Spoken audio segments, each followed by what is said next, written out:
I have always believed that there is no worse place to have explosive diarrhea than at a funeral.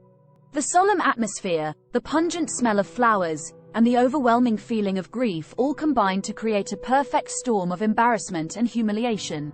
And yet, there I was, standing in the front row of my aunt's funeral, feeling the all-too-familiar rumbling in my stomach. At first, I tried to ignore it.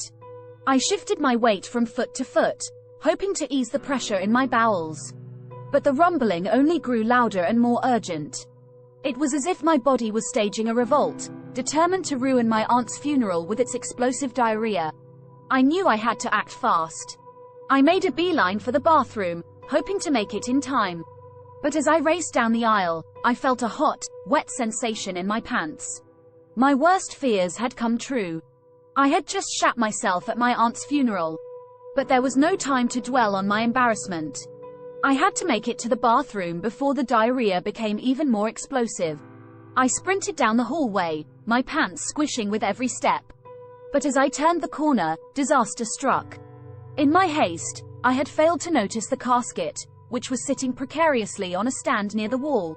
I slammed into it with such force that it toppled over, sending the lid flying open and my aunt's body tumbling out onto the floor.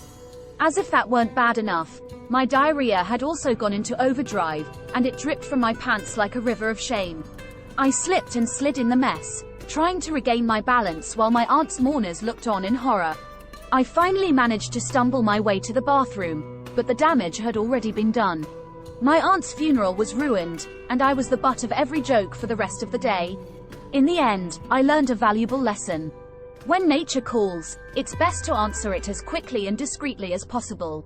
And if you happen to knock over a casket and slip in your own diarrhea in the process, just remember to laugh it off and hope that your aunt had a good sense of humor. Member berries.